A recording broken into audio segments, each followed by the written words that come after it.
깜짝 놀랐습니다. 우리 용천노예, 그냥 제가 볼 때 이 통합 측을 대표하는 노예가 아니고 우리 한국 이 전체 이 교계를 대표하는 노예가 아닐까. 이렇게 멋진 행사, 참 이렇게 귀한, 이걸 요즘 우리 젊은이들 표현으로 신박하다고 하는데, 정말 신박한, 하고 신기하고 아주 놀랄 만한 이런 컨퍼런스 정말 준비하고 진행하는 모습 보니까 한국교회 이 다음 세대에 희망이 있는 것을 믿습니다. 오늘 제가 첫 번째 강의를 할 텐데요. 저는 이 다음 세대 하게 되면 가장 중요하게 생각하는 것이 있는데 바로 예배입니다. 우리 아이들 이 다음 세대, 이 교회 교육이 되고 안 되고의 성패는 예배에 달려 있다고 저는 확신하는 사람입니다. 우리의 신앙도 마찬가지죠. 아이들이나 어른들이나 똑같거든요. 예배가 되면 되는 것이고요, 예배가 안 되면 안 되는 것이죠.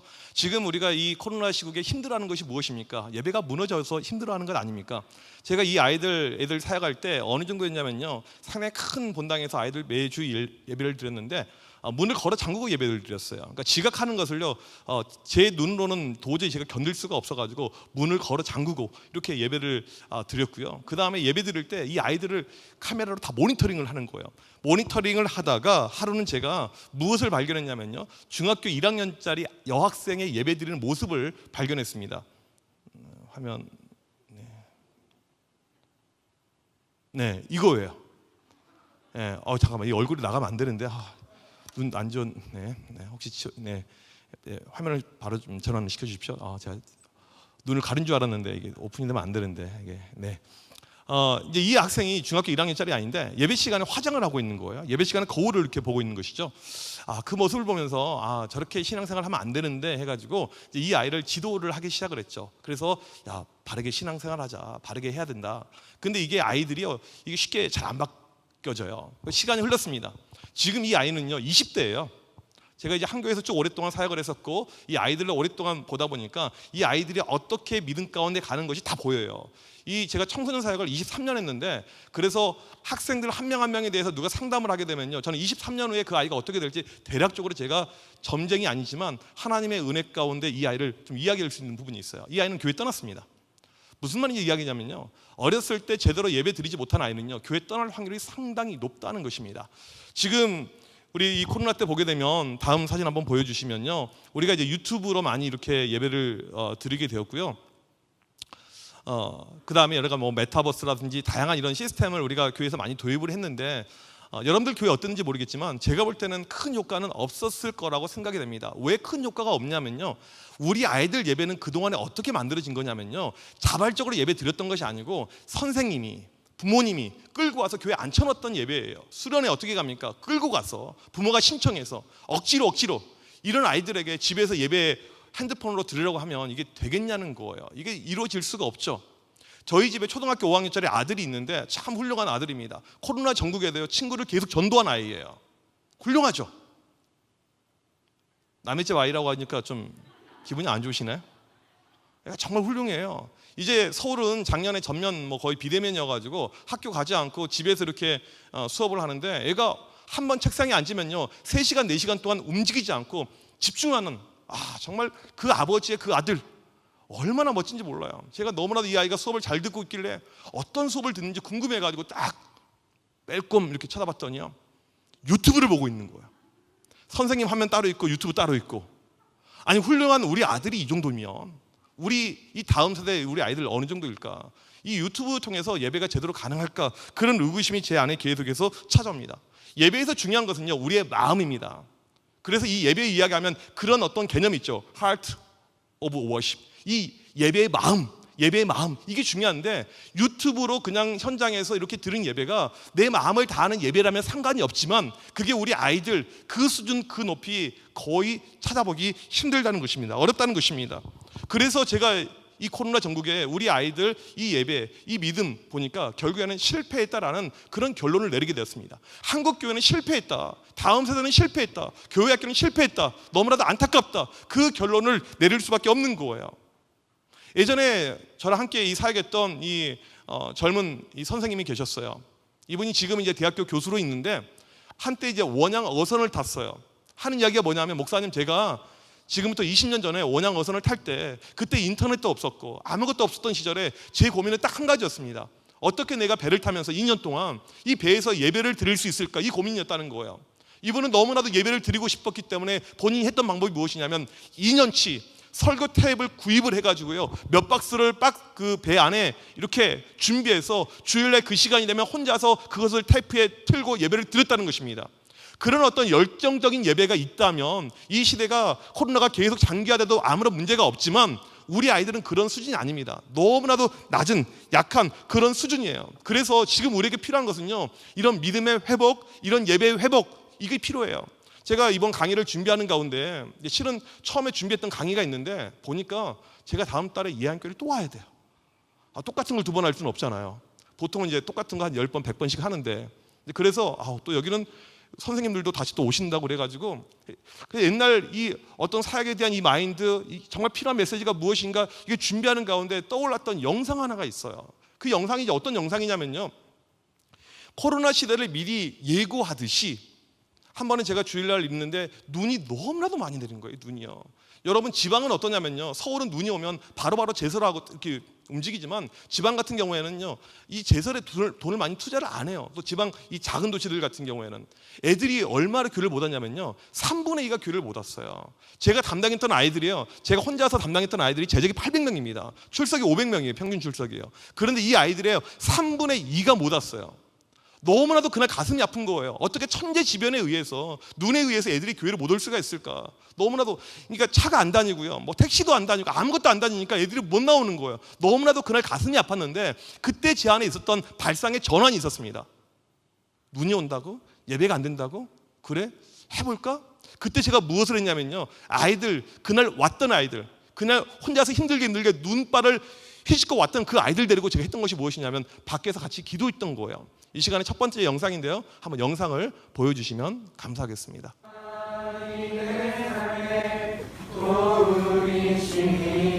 주의 얼굴 보기 원합니다. 주님 사랑해요.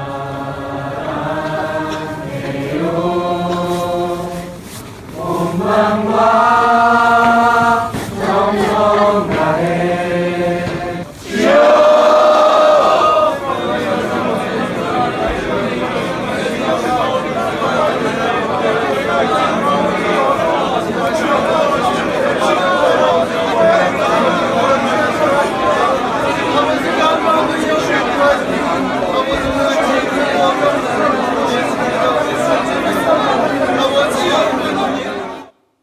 제가 이 오래된 영상을 다시 한번 발견하면서 머릿속에 딱 스쳐 지나가는 것이 이거였어요. 지금 이때 우리가 많은 교회들이 넋을 놓고 있어요. 넋을 그냥 놓고 있는 것입니다. 안 되니까, 방법도 없고 어떻게 해야 될까, 그냥, 그리고 시간이 흘러가는 거예요. 애들은 교회 안 나오고 있죠. 영적으로 죽어가고 있죠. 그나마 부모가 교회 다니는 애들은 어떻게 집에서라도 하고 있지만 그러지 않는 아이들, 예전에 우리가 힘들게 전도했던 아이들은 다 떨어지고 있죠. 이런 상황 속에서 우리에게 정말 필요한 본질이 무엇인가, 이거더라고요. 이거. 맞아, 이때 기도하는 것이지. 그날 눈을 맞으면서 이 중학생들, 고등학생들과 같이 기도하는데 저는 그 기도를 잊을 수가 없어요. 여러분, 환경이 어려울 때요, 우리가 다시 한번 들어가야 될 것은요, 기도밖에 없습니다. 제가 이 코로나 때 안타까운 것은 무엇이냐면요, 여러 가지, 지금 서울은 계속 4단계를 유지하고 있는데 이 방역수칙 이런 것들 우리가 따라가야 되지만 이걸로 인해서 교회들이 너무나도 저자세로 가는 거예요. 그래서 교회들마다 지금 새벽 기도를 없애고요, 기도회를 없애고요. 아니, 사람들 적게 모이는 그 모임이 오히려 더 안전한 모임인데 왜 기도하는 자리를 없애고, 왜 새벽 기도를 다 그냥 온라인으로 끝내버리고, 왜 그렇게 교회가 편하게 가려고 할까? 그런 것이 제 마음에 밀려올 때 너무나도 가슴이 아픕니다. 지금 우리에게 필요한 것은요, 다시 본질로 돌아가는 거예요. 다시 기도하고요, 다시 더 엎드려 기도하고요. 하나님의 일하심은요, 많은 사람을 통해서 일하지 않고요, 소수를 통해서 항상 일하게 됩니다. 영적으로 깨어있는 소수가 이 시대에 다시 엎드리고 기도한다면 코로나가 이게 영구적으로 가진 않을 테니까 반드시 회복의 역사가 저는 있을 거라고 확신합니다. 그 마음이 제가 이번에 강의를 준비하는 가운데 떠올랐어요. 오늘 제 강의는 이 코로나 우리가 어떻게 방향성을 가지고 가야 될 것인가, 믿음밖에 없어요. 정답은 믿음. 오늘 이 믿음에 대한 내용을 가지고 이야기를 할 텐데요, 우리가 믿음을 올리기 위해서 지금 첫 번째 가장 먼저 필요한 것은 무엇이냐면요, 바로 이 예배 회복이 우리에게 가장 중요하다는 것입니다. 이게 지금 무너져 있어요. 교회 학교 하게 되면요, 예배 말고는 다른 것이 없어요. 교회 학교 이꼴 예배, 교회 학교 전부가 예배인데 그 예배가 안 되고 있으니까 교회 학교가 지금 무너져 있는 것입니다. 여러분, 교회들 가운데요, 잘 되는 교회들 또 안 되는 교회들, 그 차이가 어디 있는지 아십니까? 다른 데 있지 않아요. 예배에 있습니다. 찬양에 있고 말씀에 있고 예배에 있는 거예요. 그런데 지금 교회 학교가 어려움 가운데 있는 것은 무엇이냐면 그 예배가 안 돼요. 유튜브로 1시간 드리는 그 예배, 이게 온전한 예배가 되지 않고 있고 우리 아이들 집중도 안 되고, 최근에 이 설문조사 결과를 봤어요. 중학생, 고등학생들에게 너희는 주일날 예배 드리기 전에 무엇을 하니? 라고 질문했더니 이 아이들은 유튜브를 봐요.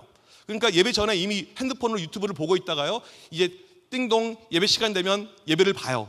예배 끝난 다음에 무엇을 하니? 또 유튜브를 봐요. 그런데 안타깝게도요, 이 아이들이 보고 있는 유튜브와 교회 채널 유튜브의 차이가 너무나도 큽니다.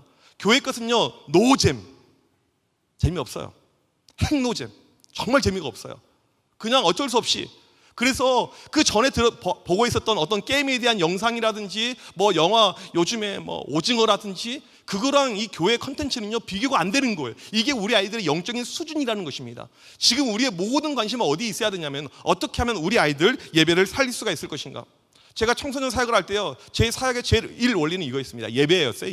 예배가 예배될 때 사역은 된다. 제2 원리는 예배였습니다. 예배가 예배될 때 부흥이 된다. 제3의 원리는 예배였습니다. 예배가 될 때 아이들이 변화된다. 예배가 안 되면 아무것도 이루어질 수가 없습니다. 교회 학교는요, 돈 투자, 시설 투자, 사람 투자 해봤자 의미가 없을 때가 있어요. 예배가 안 되면요. 그만큼 예배가 중요합니다. 많은 교회들이 아이들 이 예배 드리는 모습을 보려고 제가 지방에 있을 때 탐방으로 왔어요. 주일이면 보통 3팀, 4팀 와서 탐방을 하는데 보면 깜짝들 놀래요. 왜 놀리냐면 애들이 우선 많아요.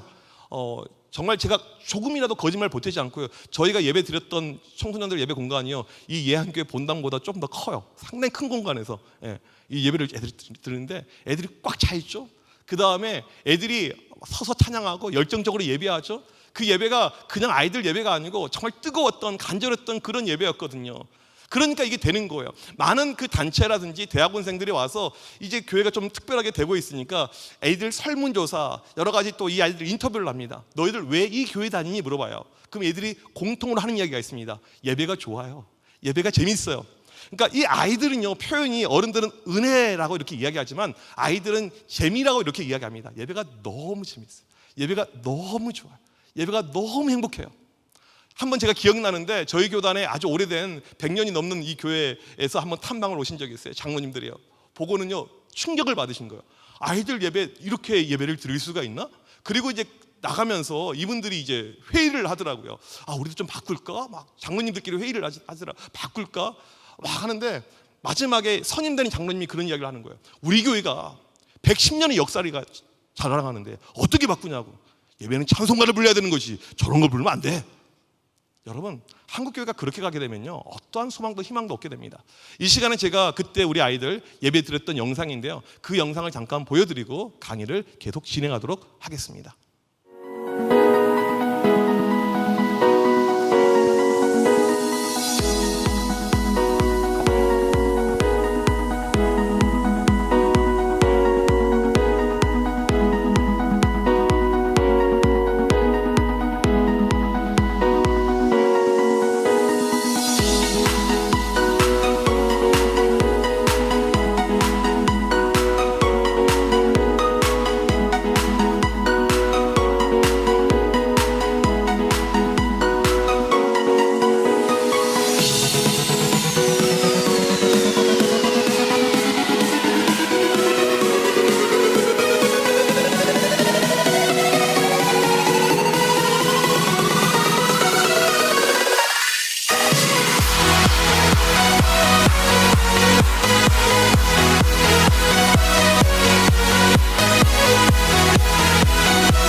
방금 여러분이 보신 영상은요, 코로나 전에 매주일 드렸던 예배의 모습입니다. 어떤 특별한 영상이 아니고요, 매주일 저렇게 예배를 드려요. 이게 가능하다는 거예요. 그래서 많이들 탐방 와서 이 모습을 실제로 체험하고 보고 가죠. 그러니까 많이들 애들 전도가 이렇게 이루어지는데요, 애들이 교회만 놀라요. 이게 뭐지? 이렇게. 그리고 그 놀라움 가운데 빠져듭니다. 다시 한번 말씀드리지만요, 교회 학교는 예배입니다. 무조건이요. 교회 학교가 되고 안 되고는요, 모든 것이 예배 가운데 있어요. 여러분들 그냥 아이들 예배라고 해서 이것을 수준 낮게 그냥 적당한 수준 그렇게 생각하시면 엄청나게 오산입니다. 우리 아이들은요, 어렸을 때부터 예배 시간에 주님을 만나는 그 모습이 반드시 있어야지 이 아이들이 영적으로 올라갈 수가 있고요, 교회의 미래가 있는 것입니다. 그냥 앉혀놔서는 절대 되지 않는 것이죠. 그러면 이 예배가 어떻게 가능할 것인가? 이게 중요하죠. 오늘 제가 다 이야기를 하지 않을 거예요. 딱 한 가지 중요한 것만 이야기할 것입니다. 제가 이제 예전에 여름에 수련회, 겨울에 수련회 때 강사로 이렇게 가게 되잖아요. 솔직히 이제 강사로 수련회 인도해 달라고 이렇게 초청을 해주면 감사는 하지만 별로 마음에 내키지는 않았어요. 왜 그러냐면 가보면 아이들 수준이요, 엉망이에요. 그냥 설교하는데 애들 막 나가요, 밖으로요. 어디 가니? 물 마시러요. 어디 가니? 화장실이요. 막 그런 거 이야기 들으면요, 제가 죄송합니다. 자꾸 젊은 사람들 표현을 쓰니까요, 빡쳐요. 완전히 머리가 요즘에 현타 온다고 하죠. 그래서 이제 조금 제가 집회를 인도하다가 노하우가 생겨가지고 시작할 때 어떻게 이야기하냐면, 화장실 가고 싶은 사람 손들어봐 하면 손들어야 돼요. 나가! 대신에 10분 안에 들어와야 돼. 그래서 그렇게 끊고 시작을 할 만큼 이게 어려워요. 그 다음에 열심히 이제 설교하고 이렇게 기도해야 하는데, 애들 가운데 기도 못한 아이들이요, 태반입니다. 태반이에요. 우리 교회 아이들은 보통 수련회 때 집회하게 되면 7시 시작하면 새벽 1시까지 한 명도 움직이지 않고 문 걸어 잠그고 예배 드리는데, 얘네들은 훈련이 하나도 안 돼 있는 거예요. 너무너무 답답하죠. 근데 가끔 보면 이 교회인데, 작은 교회인데 잘 되는 데가 있어요.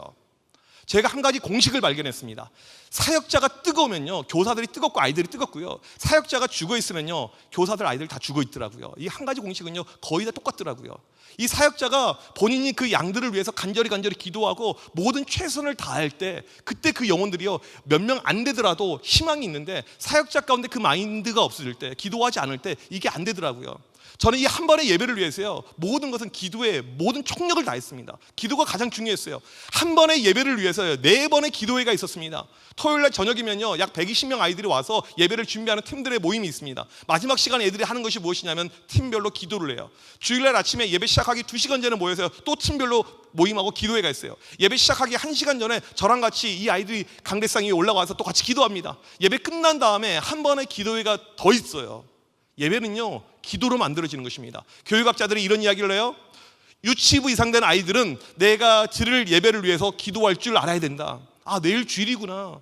내일 우리 전도사님을 위해서 기도해야지. 내일 우리 선생님을 위해서 기도해야 되지. 이런 마음을 가지고 준비한 주일과 그냥 주일날 깨워서 그냥 간신히 예배드리는 주일은요, 이 차이는 너무나도 크다는 것입니다. 여러분들 기억하십시오. 기도의 퀄리티가 예배의 퀄리티가 되는 것입니다. 기도의 수준이 예배의 수준이 되는 것입니다. 주일학교를 위해서 정말 간절히 기도해야 돼요. 제가 예전에 토요일날 외부 집회가 많아가지고 많이 토요일날 밤늦게 들어올 때가 많았어요. 토요일날 정말 밤 12시에 들어오고 피곤했지만 제가 그럼에도 불구하고요, 놓치지 않았던 시간이 있습니다. 어떤 시간인 줄 아십니까? 주일날 새벽 예배 시간이었어요. 주일날 새벽 예배 시간. 왜 그런 줄 아세요? 내가 설교하고 내가 예배를 인도하는데, 내가 기도로 준비하지 않고 내가 영적으로 깨어있지 않으면 이게 과연 가능할까? 그런 마음이 항상 들었던 거예요. 그래서 저는 무슨 일이 있더라도, 피곤해 죽는 한이 있더라도 내가 기도하다 죽자, 그런 마음이 제 가운데 항상 있었습니다. 여러분들 기도가 될 때 예배가 된다는 사실을 기억하시고, 지금 코로나 때 아이들 모이기 힘들면요, 기도는 할 수 있잖아요. 우리가 기도에 더욱더 집중하고 점념하고 나갈 때 충분히 저는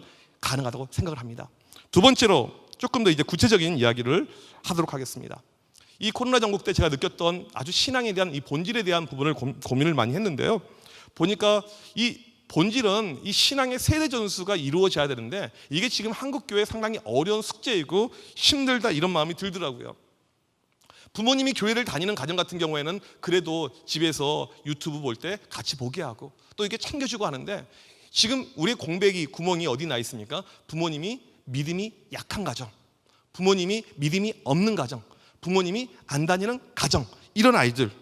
근데 제가 한 가지 봤던 것은 무엇이냐면, 많은 교회에서 가정 예배부터 다양한 프로그램들을 시도했는데 결국에 제가 보는 평가입니다, 실패였어요. 저희 교회 근처에도 뭐 큰 대형 교회들이 있는데 여러 가지 이 프로그램들을 봤는데 결국에는 이 가정 프로그램들이 실패했습니다. 왜 실패했냐면요, 부모에게 믿음이 없어요.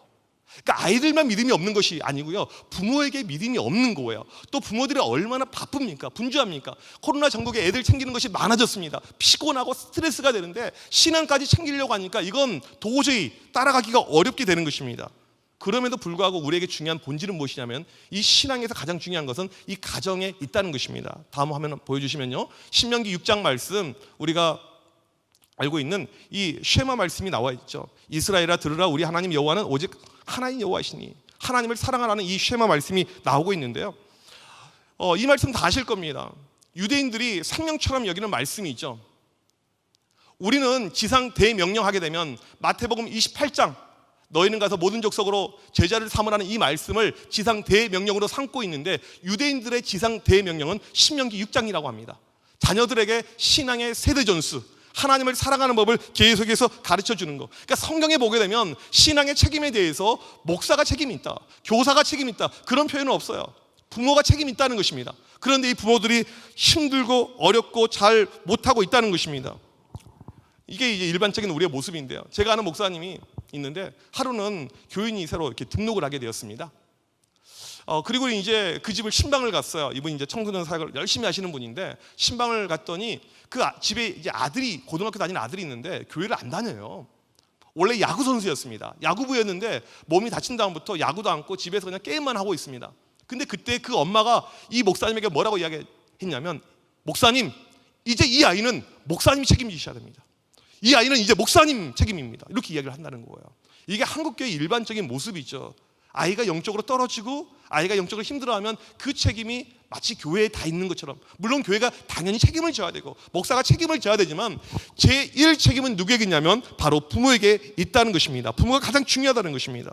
부모가 시간 날 때마다 아이들에게 말씀을 가르치고 양육하는 것, 이것이 신앙의 본질이라는 거예요. 미국 교회를 보게 되면 약 100년 전만 하더라도요, 화면 넘겨주시면요, 네, 처음부터 이 세대가 구분되지 않았습니다. 처음부터 교회 학교가 있지 않았어요. 세대 간의 교회가 없이 같이 온 식구들이 주일날 아침이 되면 마차를 타고 교회 와서 같이 예배드리고 그렇게 집으로 돌아갔던 그림이에요. 산업화가 되면서 아이들 공교육이 생기면서 세대가 구분이 된 것이지, 지금 이 교회 학교가 만들어진 지가 그렇게 오래 안 되었습니다. 원래 한꺼번에 같이 옛날에 예배를 드렸습니다. 많은 학자들이 이야기할 때 이 교육학자들이 하는 이야기가, 가장 파워풀한 힘은 가정에 있다는 거예요. 부모에게 있다는 것입니다. 부모가 조금만 노력하고 힘을 발휘하면 얼마든지 가능하다는 거죠.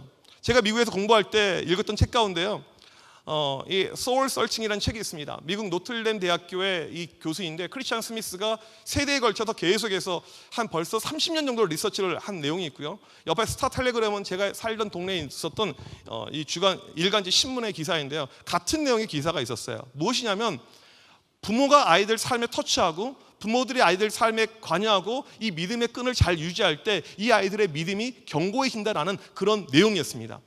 그런 가운데, 이건 최근의 리서치인데 보니까 미국에서 교파 가운데 가장 크게 성장한 교파를 봤더니 1등이 어디냐면, 우리가 싫어하는 이단으로 알려져 있는 몰몬교가 1등입니다. 몰몬교는 지난 30년 사이에 2배의 성장을 했어요. 미국에서 이 기독교나 계통 관련된 교파들 가운데 영성지수가 무엇이냐면, 얼마나 내가 믿는 신에게 헌신하는가, 얼마나 교회를 자주 가는가, 얼마나 열심히 있게 활동하는가, 얼마나 열심히 헌금하는가, 이 지수가 나와 있는데요, 1등이 항상 유대교예요. 유대교 1등 탑에 올라가 있는 것이요, 유대교랑 몰몬교입니다. 유대교랑 몰몬교가 항상 꼭대기에 올라가 있는데, 두 교파의 특징이 있어요.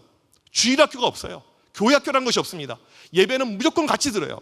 우리가 이제 생각할 때 같이 들으면 애들이 지루해하고 따분해하고 힘들어하고 어려워하고 과연 이게 무엇일까라고 생각이 되는데, 거기는 그 예배 자체가 중요한 것이 아니고 신앙의 본질을 부모가 잡고 있기 때문에, 교회에서 선생님이 뭘 가르치는 것이 아니고 부모가 항상 신앙교육을 해요. 그러니까 이 몰몬교가 최근 30년 사이에 2배로 급속하게 올라가는데, 몰몬교에서 신앙의 어떤 터닝 포인트 핵심이 무엇이냐면요, 청소년기입니다.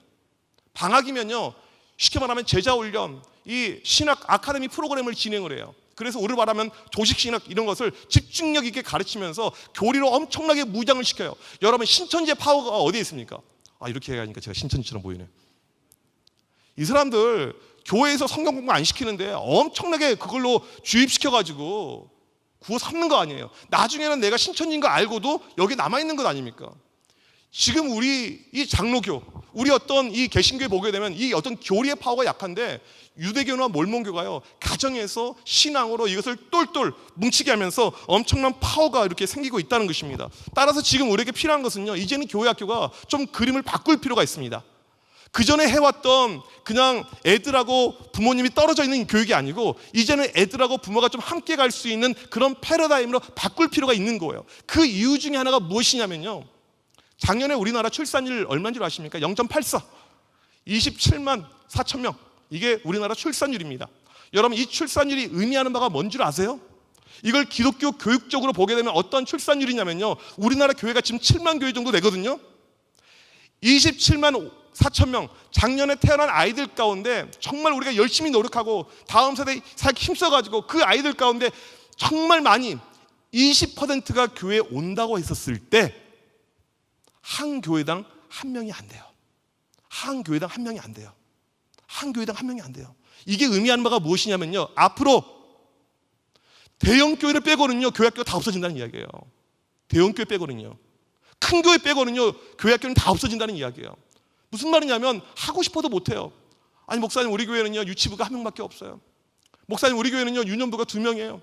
목사님 우리 교회 중학생 1명이에요. 이거 어떻게 해야 됩니까? 사역자를 세울 수도 없고 선생님 어떻게 프로그램 할 수도 없고, 이런 시대가 우리 눈앞에 지금 바로 있다는 것입니다.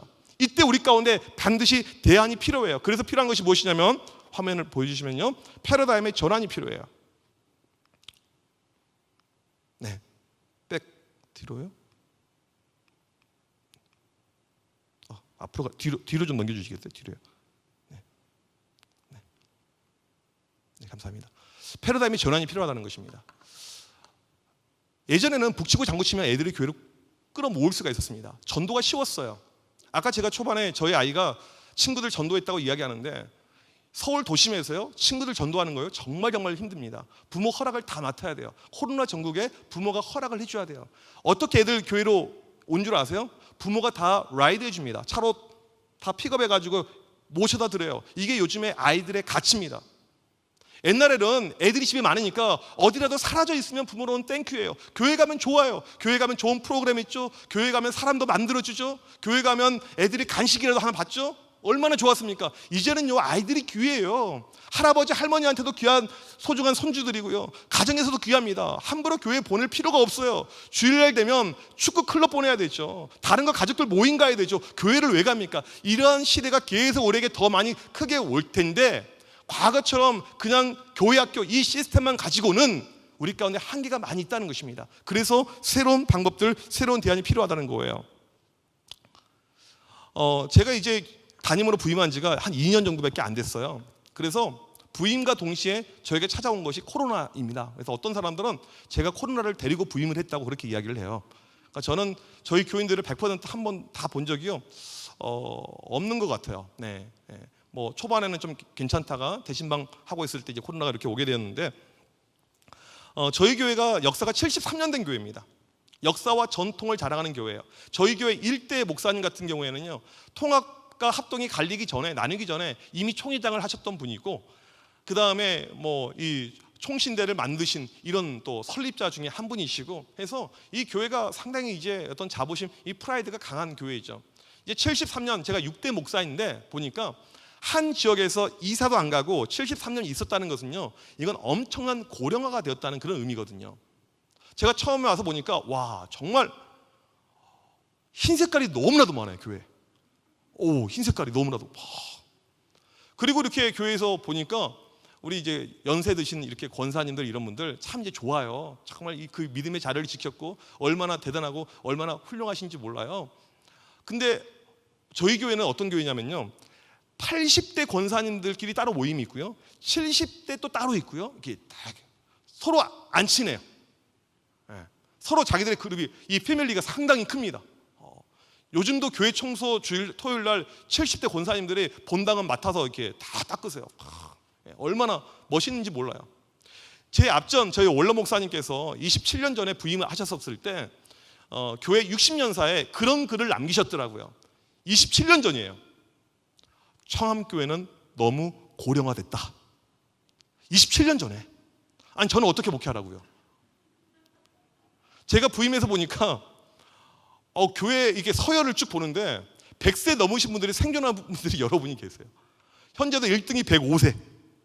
저희 교회에서는 80대 정도면요, 그 계주 이어달리기 할 수 있을 만큼 돼요. 이게 저희 교회의 어떤 모습입니다.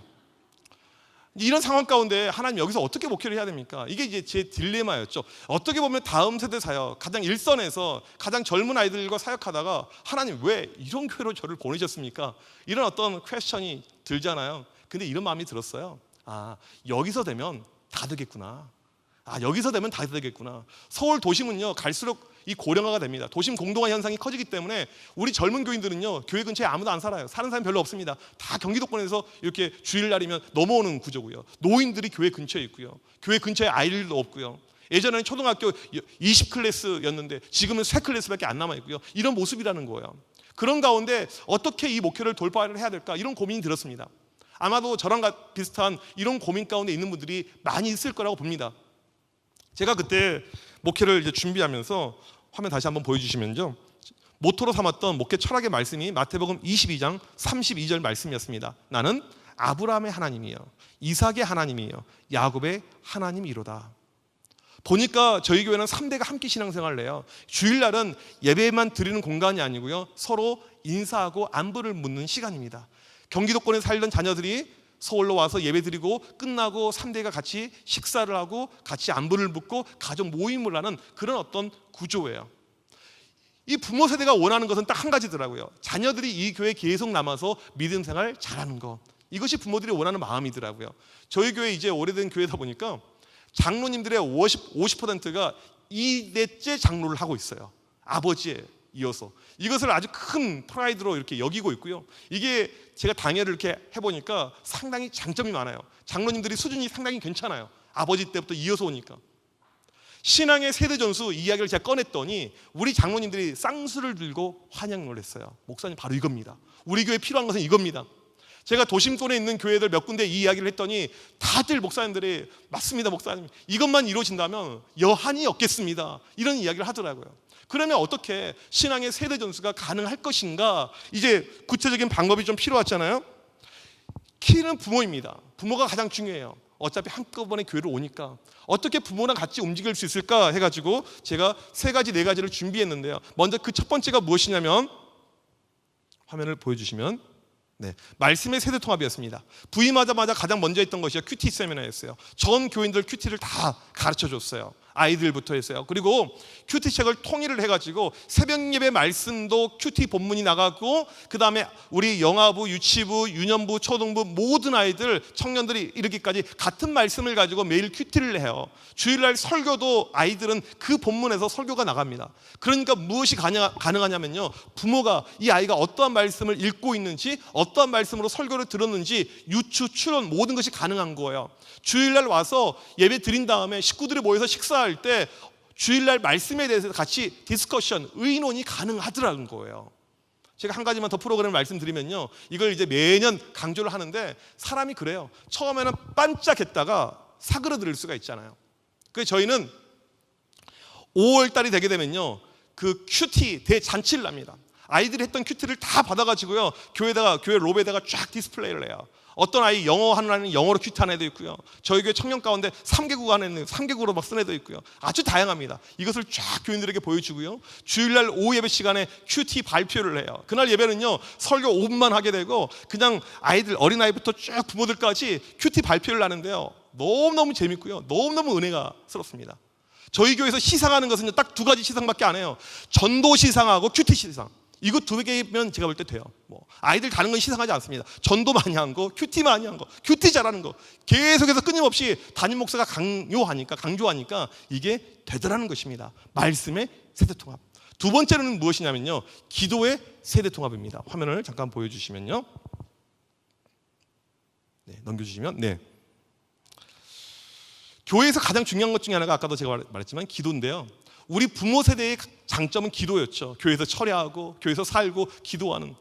근데 이 기도가 어떻게 우리 아이들에게 전수가 되어야 되는가 봤더니요, 이 교회 교육은요 샘플링 모델링입니다. 교회 교육은요 말을 통해서 진행되지 않아요.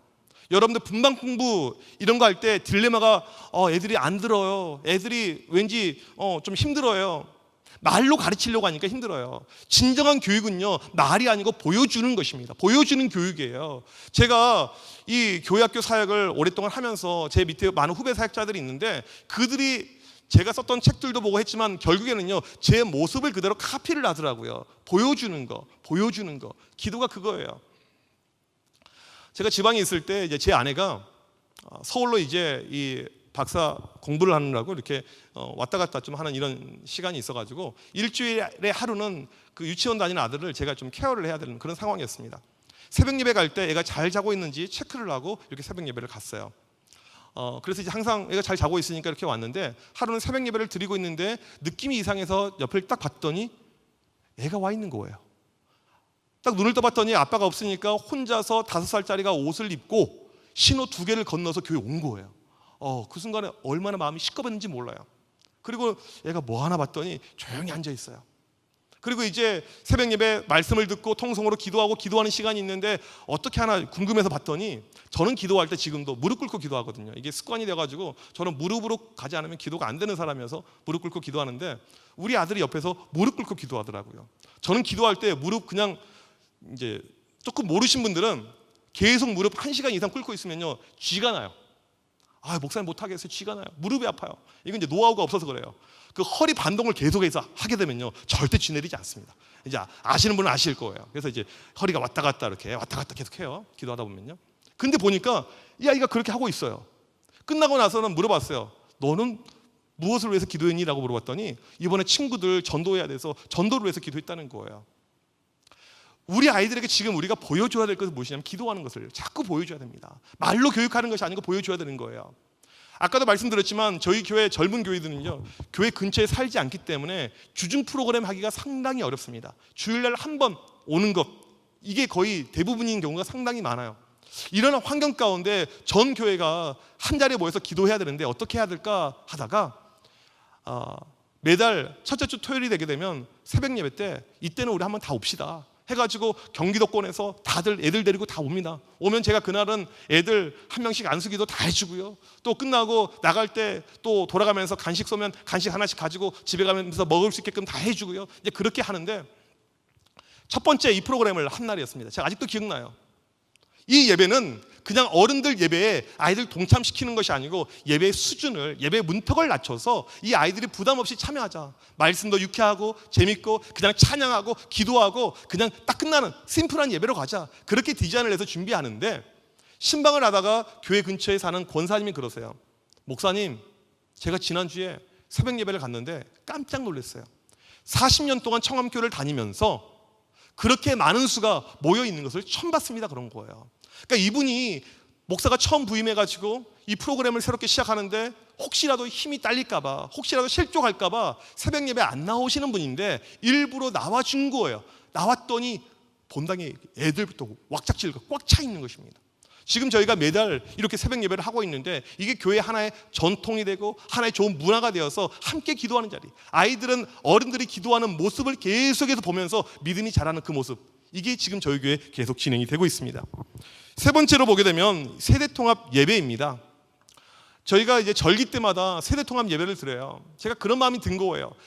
3대가 함께 있잖아요. 3대가 함께 있는 것 하게 되면 떠오르는 것은 명절입니다. 추석 때, 설날 때 함께 이렇게 명절을 잔치로 보내는데, 이 교회도 이 어떻게 보면 절기가 잔치인데 왜 우리는 그냥 형식적으로 설교 정도 하고 그냥 넘어갈까, 이런 마음이 항상 들었습니다. 따라서 1년에 한 6차례 정도 교회 기념일이라든지 여러 가지 절기 때 이때는 같이 예배를 드리자 해가지고 세대통합 예배를 그렇게 만들게 되었습니다. 근데 이 예배가요, 어른들 예배에 아이들 참여하는 예배가 아닙니다. 세대통합 예배에서 중요한 것은요, 아이들의 참여예요. 모든 순서에 아이들을 다 참여시킵니다. 대표 기도도 아이들도 시키고요, 아이들 찬양도 시키고요, 뭐 찬양팀도 시키고요, 모든 것에. 중요한 것 중에 하나가 무엇이냐면 설교인데, 만약에 이 프로그램이 재밌지만 설교 자체가 아이들 눈높이로 못 가버리면요, 이 세대통합 예배는요 실패할 수밖에 없게 됩니다. 저는 우리 담임 목사님들께 그런 이야기를 항상 제가 드려요.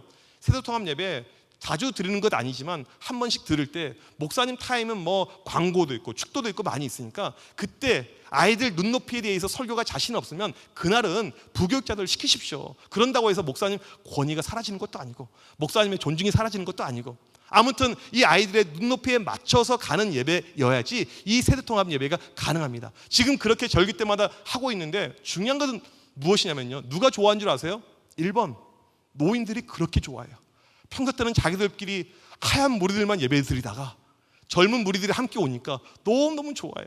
첫 번째 세대통합 예배를 드렸을 때 당회를 하는데 장로님들이 그런 이야기를 하세요. 목사님 신기하네요. 뭐가요 장로님? 애들이 안 떠들어요. 여러분 예배 시간에 애들이 왜 떠드는 줄 아십니까? 예배가 재미없으니까. 나랑 상관이 없다고 생각하니까 충분히 우리가 조금만 노력하고요 장치를 하게 되면 아이들도 그 예배 가운데 함께 할 수가 있다는 것입니다. 이 시간에 아이들 함께 예배드린 이 세대통합 예배 영상을 잠깐 보도록 하겠습니다. 전국 각 지역별 네트워크 뉴스입니다. 한국교회에 놓인 중요한 과제 가운데 하나가 바로 다음 세대 부흥입니다. 이런 가운데 3세대가 함께 예배를 드리면서 신앙을 계승하는 교회가 있는데요. 구요한 기자가 취재했습니다. 서울시 용산구에 위치한 한 교회. 오늘 주일 예배는 여느 예배와는 사뭇 다른 분위기입니다. 찬양으로 시작하는 예배에선 어른뿐 아니라 아이들도 함께 찬양하고 대표 기도 시간엔 장로의 기도가 끝나자 중등부 학생의 기도가 이어집니다. 유년부부터 청년부까지 교동문 봉독, 성경 봉독 챈트, 봉헌송 등 다음 세대들이 크고 작게 예배의 구성원으로 함께합니다. 장년부에선 연극을 준비하여 아이들 눈높이에 맞춰 소통하고 모든 세대가 예배의 주체자로 동참하는 예배를 드립니다. 72년의 역사와 전통을 지키는 고령화된 교회지만 다음 세대에게 신앙을 전수하고 미래 선교를 위해 세대 통합 예배를 시작한 청암교회. 그뿐만 아니라 주중 큐티로 같은 말씀을 나누고 한 달에 한 번은 가족이 함께 새벽 예배에 참여해 말씀과 기도로 하나 되어 영적으로도 세대를 통합하는 사역이 진행되고 있습니다. 청암교회 이정현 목사는 세대 통합 예배를 시작으로 비전 100을 선포하며 신앙이 다음 세대에 전수되고 가정이 행복한 교회, 젊은이들이 오고 싶어하는 교회를 품고 있다고 말합니다. 지금 세대가 함께하면서 너무 분위기가 밝아진 거예요. 그래서 우선은 예배를 참여하는 분들이 너무너무 좋아하시고 또 거기서 은혜가 있고 이런 부분이 있고요. 이게 단지 예배뿐만이 아니고 말씀과 기도와 모든 것이 통합이 되니까 집에서는 아이들이 같이 부모님하고 큐티를 하게 되고요. 또 같이 이렇게 저녁에 또 기도도 하게 되고요. 그래서 성경에 원래 있었던 이 가정의 모습, 성경적인 가정을 우리가 돌아갈 수 있는 것이 교회 안에 지금 얻어진 가장 큰 열매라고 생각합니다. 신앙의 전수를 위해 온 세대가 함께하는 세대 통합 예배. 다음 세대 예배에 고민이 많은 한국교회에 또 하나의 대안이 될 수 있습니다. CTS 뉴스 구요한입니다. 재원이 어디 있죠? 재원이. 예, 앞으로 잠깐만 나와. 빨리 뛰어나오세요. 얘는 우리 교회의 재원이 될 것입니다. 그래서 이름이 재원이. 이런 것을 가리켜서 썰렁 개그라고 하죠. 네, 제가 이 친구를 얼굴은 아는데 개인적으로 목사님 잘 아니? 잘 안다고 그러는데 저는 잘 몰라요. 그런데 아무튼 오늘 이렇게 나왔으니까 제가 용돈을 주도록 하겠습니다. 그래서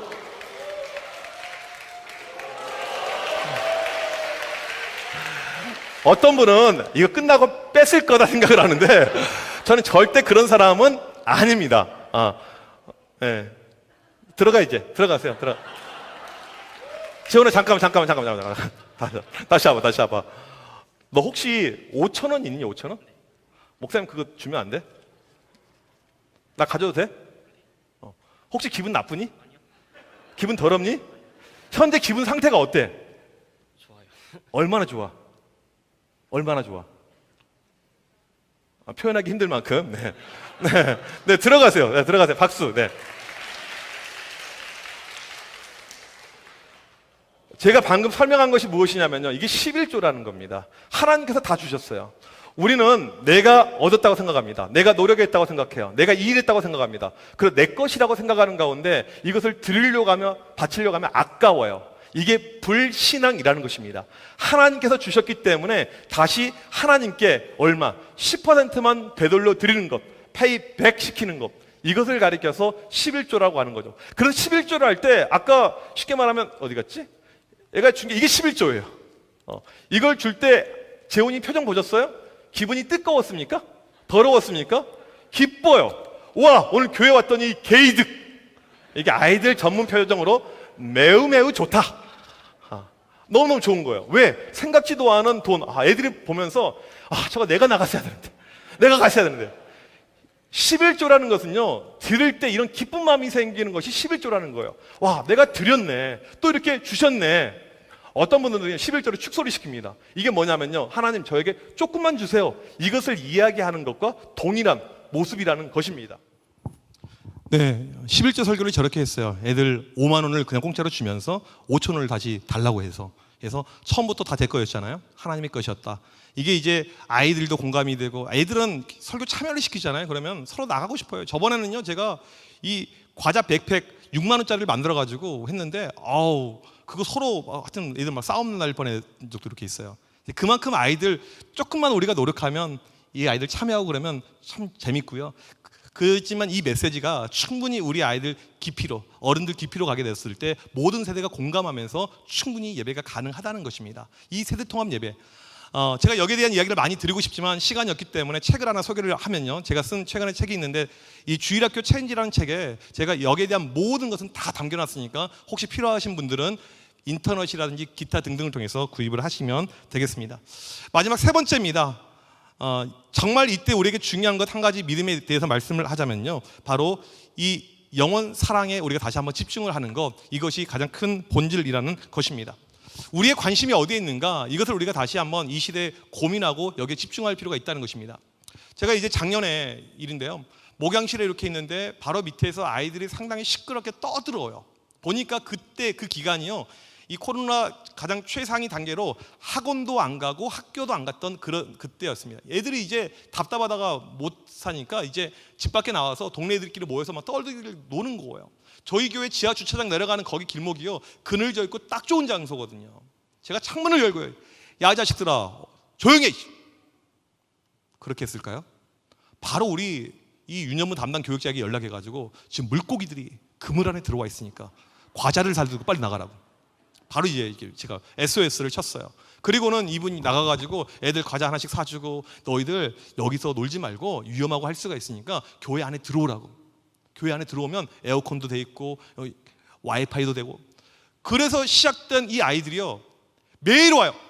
제가 오늘도 교회 가잖아요. 그 시간 되면 애들이 교회 안에 들어가가지고 매일 거기서만 게임하고, 이제 조금 그 가정 환경이 좋지 않은 애들이 많아요. 그래서 부모님들이 케어가 안 돼서 그냥 뭐 혼자서 집에서 게임하고 이런 애들이 교회 오니까 와이파이가 되니까 거기서 이렇게 모여서 게임도 하고 놀고 그래요. 과자도 사주고. 저에게 또 방방 이런 게 있거든요. 방방도 한 번씩 타고요. 놀라운 것은 무엇이냐면요, 그렇게 이 아이가 교회에 그냥 놀러 들어오게 되었는데, 그렇게 오게 되어서 10명이 교회에 작년에 등록을 하게 되었습니다. 이게 이 시국에요, 우리의 관심이 어디 있느냐 이거예요. 어디 있느냐. 여러분들 아이들 볼 때마다 어떠한 마음을 가지고 보십니까? 우리 교회는 방역 수칙이 중요하니까 절대 내려오면 안 돼. 너 QR 찍었어 안 찍었어 이 자식. QR 온도 딱 보니까 37도네 나가. 이게 아니고 주님의 마음으로 주님의 관심이 어디 있겠냐는 거예요. 저는 작년도 그렇고요, 올해도 그렇고요, 제가 쉬지 않고 했던 것, 저희 교회에서 했던 것 중에 하나는 무엇이냐면 전도하는 것이었습니다. 작년에 특별히 신천지발 이 코로나 상당히 확산이 되는 가운데 이 언론에서 하여튼 코로나만 터지면 교회들 뭐 엄청나게 힘들게 했잖아요. 전도 노번 견도를 이제 저희 교회 근처에 효창공원이 있어서 이렇게 나가는데 좀 이제 처음에는 두렵고 떨리는 마음이 있었어요.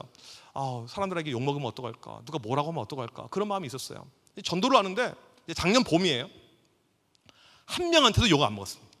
아무도 욕하지 않았어요. 물론 이제 전도할 때 조금 더 제가 스마트하게 전도했죠. 어떻게 해요? 마스크를 나눠줬어요. 작년에 마스크 품귀 현상 일어날 때 10개씩 한 사람한테 마스크를 딱 주니까요, 왜 저는 안 주세요? 저도 교회 관심 있거든요. 이렇게 사람들이 먼저 이렇게 오더라고요.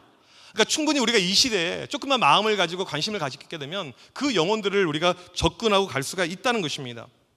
올 초에 제가 저희 교육자들에게 한 가지 주문을 했어요. 어떤 주문을 했냐면 이 비대면 시간이 길어지면서 애들 가운데 지금 상당히 오랫동안 교회 못 나오고 있는 아이들이 있는데 그 아이들도 정말 교회 나오고 싶을 것이다 해서 힘들고 어렵지만 우리 아이들 다 문고리 신방 집집마다 다 찾아가자 그렇게 이야기를 했어요. 그래서 이 비대면 시국에 이제 뭐 방역의 수칙을 지켜야 되니까 집에 가서 잠깐 그 아이 선물 주고 기도해 주고 오는 그런 프로그램을 했습니다. 경기도권에 있으니까 교육자들이 고생을 많이 했죠. 일일이 찾아다녔어요. 우리 교회 어떤 가정이 있었냐면 그 집 아이 3명이 우리 교회를 다니는데요. 유년부, 초등부, 중등부 그래요. 그러니까 각각 다른 교육자가 3번 그 가정을 방문한 거예요. 부모가요 엄청나게 감동받았어요. 지금 내가 몸은 교회에 나오고 있지는 못하지만 교회가 이렇게까지 우리 아이들 사랑하구나, 이렇게까지 챙겨주는구나, 그런 마음을 제가 듣게 되었습니다. 제가 전에 이 주일학교 사역을 할 때는요 학교 신방에 정말 목숨을 걸었습니다. 시간 날 때마다 제가 갔던 곳은요 다른 것이 아니고 학교였습니다. 학교로 가고 또 가고. 사진 한번 넘겨주시면요, 네, 이게 제 사역의 주 사역이었어요.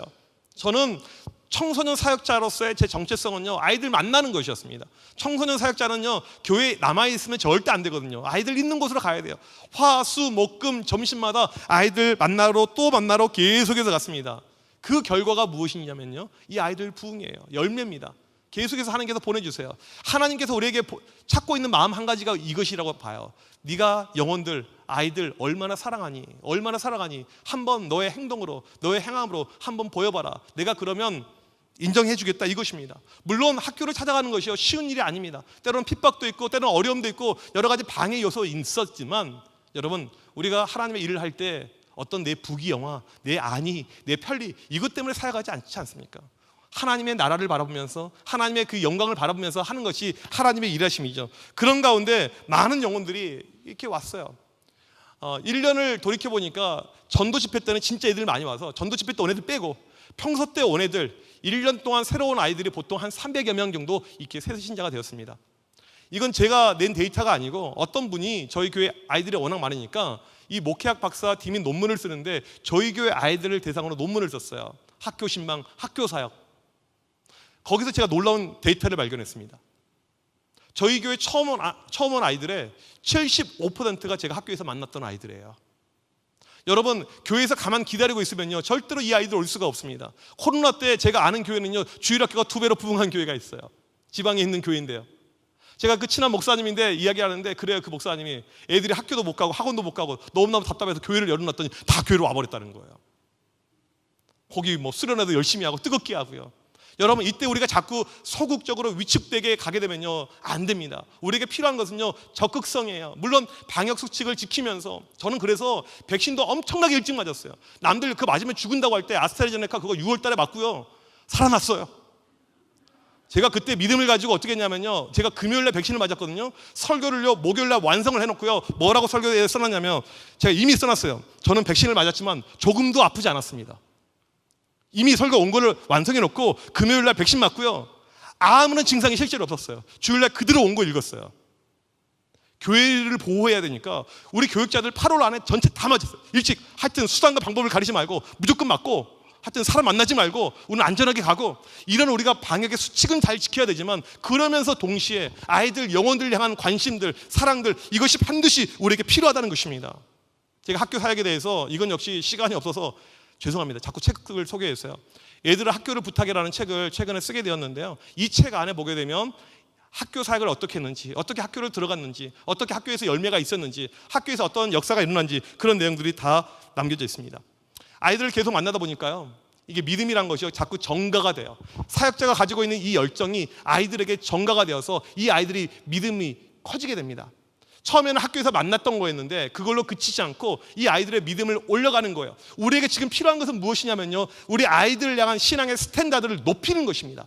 전에는 그냥 교회만 출석하면 이걸로 땡큐였습니다. 그러니까 우리가 코로나 터지니까 다 무너져 버린 거예요. 교회 출석하는 것이 우리의 만족이었으니까. 출석부에 100명 왔네, 끝. 교회 보고할 때 100명 많이 왔습니다, 끝. 이게 아니고 이 아이들 본질 가운데 믿음이 들어가 있는 것. 제가 그래서 애들에게 했던 것이 무엇이냐면 학교에서 기도하자. 학교에서 기도하자. 학교에서 기도하자.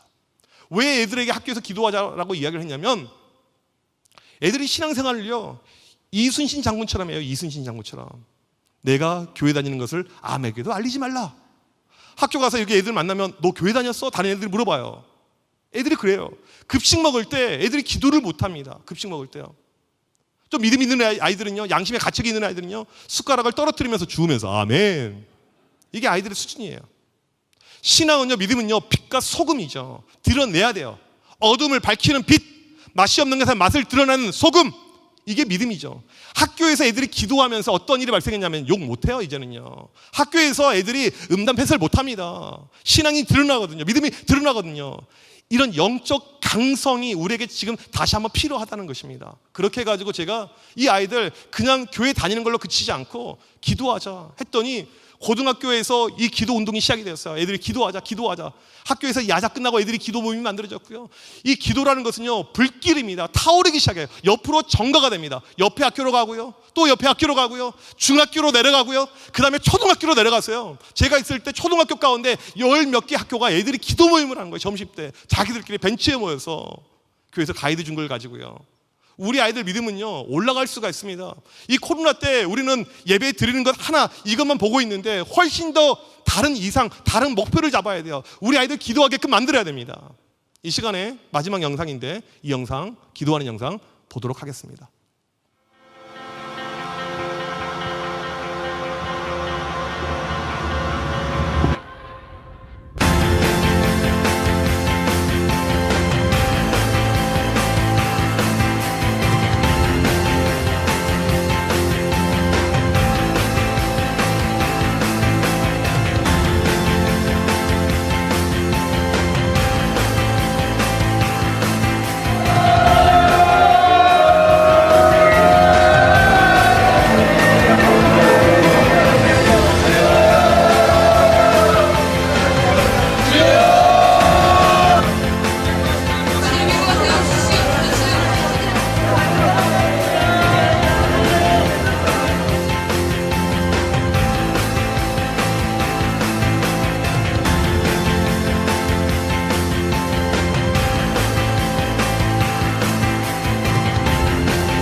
아이들에게 끊임없이 질문했던 것이 바로 이거예요. 당신은 학교에서도 크리스찬입니까? 당신은 직장에서도 크리스찬입니까? 교회에서 우리가 믿는 척하지 말고 제대로 믿자 이거였어요. 그러니까 이 아이들이 학교에서 신앙생활 똑바로 하게 되고요. 똑바로 하니까 그 다음에 열매는 바로 전도였습니다. 부흥할 수밖에 없었던 것이죠. 매년 꾸준한 성장률이요, 매년 기본적으로 50명, 60명이 계속 늘는 거예요. 계속 9년 동안 계속 쉬지 않고 계속했어요. 영적으로 애들이 쓰니까. 전도는 애들이 하는 것이지 교사가 하는 것이 아니더라고요. 전도는 아이들이 영적으로 성장하면 되더라고요. 지금 한국교회 다음 세대 교회학교 무너져가고 힘이 없고 연약해지고 아니에요. 우리 가운데 영적인 이상을 높여야 돼요. 높여야 됩니다. 이 아이들 예배자로 만들고 그 다음에 믿음의 선한 영향력을 행사할 수 있는 그런 아이들로 만들어가야 돼요. 그럴 때 우리 교회 미래가 반드시 이루어지게 되는 것이죠. 제가 학교를 이렇게 쭉 찾아가는데 아직도 기억에 남는 모습이 하나 있어요. 중학교였습니다. 애들이 제가 점심때 애들 만나러 가는데 몇 명이 모여 있었냐면 저를 만나기 위해서요, 400명이 모여 있었어요. 거짓말처럼 느껴지시나 봐요. 아무도 놀라지 않네요. 400명 모으는 것이 이게 쉬운 일이 아닙니다. 애들이 너무나도 많이 모여 있어요. 음악실에 모여 있는데요, 간식을 혹시 몰라서 300인분을 준비해 갔는데 부족해서 100인분을 더 사왔어요, 중간에요. 그래서 제가 이제 학교 가게 되면 짤막하게 애들 메시지 주고 애들 기도해 주고 이렇게 이제 나오는데 아무리 생각해도 이해가 안 되는 거예요. 애들이 이렇게 많이 모였지? 어떻게 이렇게 많이 모일 수가 있지? 너무나도 놀랍고 신기해서 학교 기도하는 중학생들인데 점심마다 기도하는 애들이 있거든요. 믿음 좋은 애들이 있어요. 걔네들에게 물어봤어요. 너희들 도대체 무슨 일이 있었니? 라고 물어봤어요. 근데 중학생들이 뭐라고 이야기했냐면, 목사님, 저희 학교 자주 오시는 것도 아니고 한 학기에 한 번 오시는데, 제가 이제 방문했던 학교가 40군데예요. 한 학기에 한 번 오시는데 이때 우리 아이들에게 말씀을 전해주고 이때 아이들에게 복음을 전해주시는데 이게 정말 소중한 시간인데 그 소중한 시간을 우리가 정말 소중하게 여기는 마음을 가지고 목사님 한 주간 동안 금식했어요 그러더라고요. 중학생들이. 여러분, 중학생들이 학교에서 급식 시간에 그 맛있는 기다렸던 급식을 포기하고 금식을 한 거예요. 중학생들이요. 100명, 200명, 300명 모여 있었어요. 400명 모으는 것이 이게 쉬운 일이 아닙니다. 400명 모으는 것이 이게 목사님 한 주간 동안 금식했어요 그러더라고요. 중학생들이. 여러분, 중학생들이 학교에서 급식을 포기하고 금식을 한 거예요. 중학생들이요. 여러분 이게 가능한 이야기입니까? 가능한 이야기예요. 이게 대한민국에서 몇 년 전에 있었던 일입니다. 실제 일이에요. 우리 아이들의 믿음은요, 우리가 생각하는 것 그 이상으로 엄청나게 점프할 수 있는 것이 우리 아이들 다음 세대의 믿음이라는 것입니다. 이 코로나 때 여러분들 절대 움츠려 있지 마십시오. 코로나는 언젠가는 끝나게 돼요. 어떠한 모습으로 끝나게 될지는 모르겠어요. 하지만 우리 가운데 하나님을 향한 열망들, 이 믿음들은요 절대 약해져서는 안 됩니다. 하나님의 일하심이 반드시 이때 있고요. 여러분 한 가지 반드시 기억하셔야 되거든요. 하나님의 일하심은요 많은 수를 통해서 일하시기도 하지만 작은 수를 통해서 일한다는 거예요. 여러분의 교회 아이들이 한 명일지라도 두 명일지라도 몇 명 되지 않더라도 그 아이들을 통해서도 하나님께서 동일하게 일하신다는 사실을 믿으시고 믿음으로 승부하는 우리 모두가 되시길 주님의 이름으로 간절히 축복합니다. 감사합니다. 제 강의 여기서 마치도록 하겠습니다.